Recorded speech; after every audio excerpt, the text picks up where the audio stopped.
Bienvenue au starter du jour pour bien démarrer sa journée. Aujourd'hui, j'aimerais vous encourager à développer votre quotient biblique. Vous savez, il y a sur cette terre, on entend souvent parler du quotient intellectuel. Vous savez, cette intelligence, on fait des tests pour mesurer un petit peu, la moyenne est à 100 et puis voilà, ça varie suivant les individus. Et on s'est aperçu que des gens avaient des quotients intellectuels extrêmement élevés et pourtant, dans la vie, ils n'arrivaient pas à fonctionner.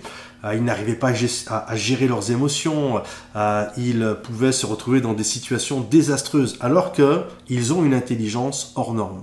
Et on a découvert parce que il n'y a pas que le quotient intellectuel, il n'y a pas que le QI, il y a également le QE, c'est-à-dire le quotient émotionnel, appelé également intelligence de la vie, c'est-à-dire la gestion de ses émotions, la capacité d'avoir des relations avec les autres, et c'est ce qui fait que des gens au QI modeste, alors qu'ils n'ont pas fait de hautes études, réussissent haut la main, alors que d'autres personnes avec des quotients intellectuels n'y arrivent pas. Au-delà du QI, du quotient intellectuel et du quotient émotionnel, moi j'aimerais vous parler du QB, du quotient biblique. David a dit ceci, « Donne-moi » dans le psaume 119, « Donne-moi l'intelligence selon ta parole. » Et on sait que la parole de Dieu donne de la sagesse et du discernement au plus simple. Elle éclaire notre sentier, elle éveille en nous des choses extraordinaires, elle nous apprend les promesses de Dieu, elle nous donne des conseils extraordinaires.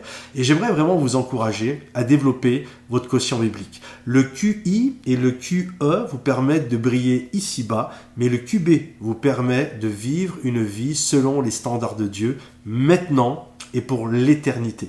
Alors vraiment, une action pour aujourd'hui et pour tous les jours qui vont suivre. Prenez un temps chaque jour pour lire la Bible. Ça peut être quelques versets, ça peut être un chapitre en entier, ça peut être, vous pouvez avoir un plan de lecture biblique. Il y en a qui lisent la Bible en un an au complet, en lisant environ 4 chapitres par jour. Il y a des plans de lecture pour ça. Je vous encourage à lire un chapitre des Proverbes par jour. Il y a 31 chapitres. Souvent, il y a 30 jours ou 31 jours dans un mois. Lisez un chapitre par jour du livre des Proverbes. Ça va vous donner de l'intelligence. Ça va vous donner vraiment les conseils nécessaires pour bien vivre votre journée. Alors, développez, mes amis, développez le QB, développez votre quotient biblique et vous allez être bénis pour l'éternité parce que sa parole ne passera jamais. Elle est éternelle. Soyez bénis, soyez encouragés.